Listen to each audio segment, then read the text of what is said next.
La tenue des cours pétroliers mondiaux a eu un effet dévastateur sur l'économie de l'Alberta au cours des 5 dernières années.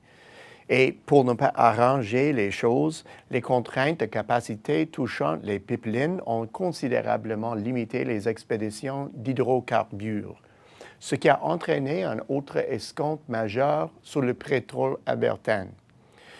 Cette situation a enflammé le débat pour déterminer si la province doit accroître ses capacités de transport et percer de nouveaux marchés pour ses hydrocarbures, sans compter qu'il a ramené au devant de la scène le terme diversification. Ce n'est pas étonnant puisque les conditions sont à nouveau réunies. Alors, est-ce là un enthousiasme passager, un autre engouement de la province pour une notion épisodique et purement intellectuelle? En Alberta, le secteur pétrolier et gazier occupe une place prépondérante dans les exportations. Les exportations de pétrole brut et de gaz naturel représentent 2 tiers de toutes les expéditions provinciales. Et cette proportion a augmenté depuis le sommet déjà élevé de 58% atteint au début du nouveau millénaire. En ajoutant à cela les exportations des raffineries et la fabrication pétrochimique, on s'approche du niveau de dépendance générale du Canada envers le marché américain. Voilà qui est monumental. Dans ces circonstances, est-il vraiment utile de relancer le débat sur la diversification? Avant de répondre, examinons les autres secteurs d'exportation de l'Alberta. Dans les 25 principales exportations de biens de la province vers le reste du monde, on trouve notamment les produits alimentaires, les produits chimiques, la machinerie et, bien entendu, les produits à grande valeur ajoutée des industries pétrochimiques.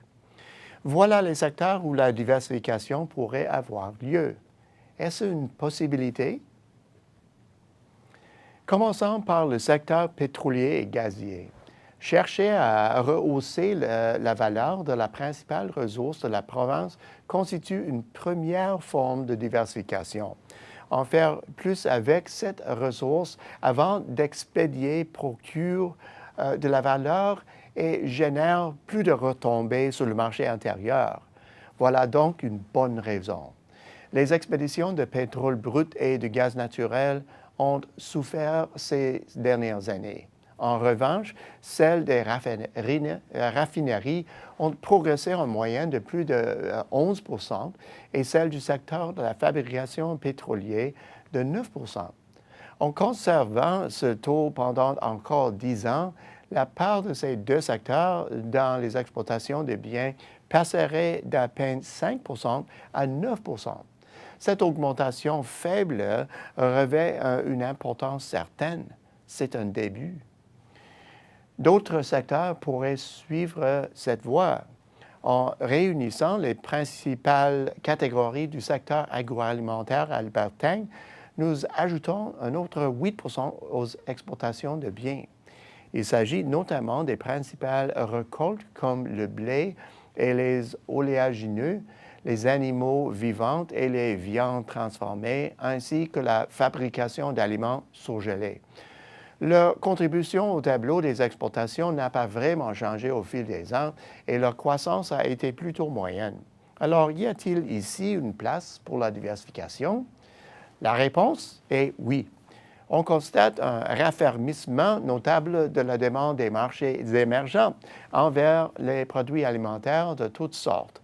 En effet, la montée de la classe moyenne sur ces marchés a créé une très forte demande pour les produits protéinés, si bien que les acheteurs se tournent vers les grands exportateurs nets de la planète.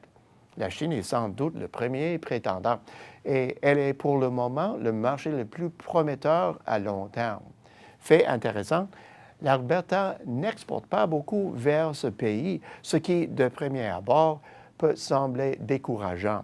Toutefois, en y regardant de plus près, les débouchés sont considérables. Les chiffres nets de la dépendance de l'Organisation des Nations unies pour l'agriculture et l'alimentation nous permettent de croire que si elle emboîte le pas, l'Alberta pourrait voir ses exportations alimentaires devenir une véritable dynamo de son secteur des exportations.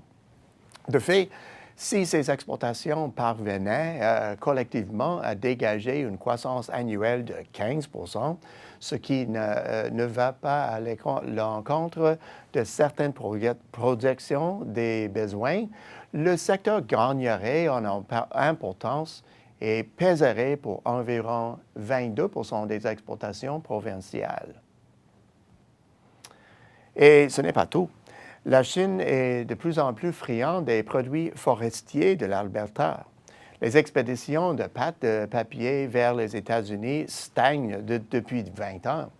Pourtant, durant cet intervalle, celles en direction de la Chine ont maintenu une remarquable croissance annuelle de 16 À cette cadence, dans un peu plus de 3 ans, les expéditions de pâte de papier à destination de la Chine éclipseront celles vers le marché américain grâce à une croissance annuelle dépassant 9 Cette catégorie d'exportation est mineure, certes, mais ce taux est largement supérieur à la moyenne et il est la preuve en temps réel qu'une diversification est en train de s'opérer.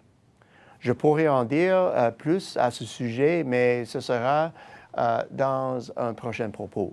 Pour l'heure, il est clair qu'une dynamique de la diversification est à l'œuvre en Alberta et qu'elle pourrait transformer le tableau des exportations au cours de la prochaine décennie. Au bout du compte, la concentration des exportations de l'Alberta dans le secteur pétrolier et gazier fait écho à la dépendance du Canada envers le marché américain. Dans un cas comme dans l'autre, les analystes se résignent d'habitude à accepter cet état de fait comme une réalité permanente. Or, les chiffres nous montrent dans les deux cas qu'il est possible de se diversifier. Et ceux qui choisissent de la faire en récoltent les fruits. À la semaine prochaine, c'est Peter Hall.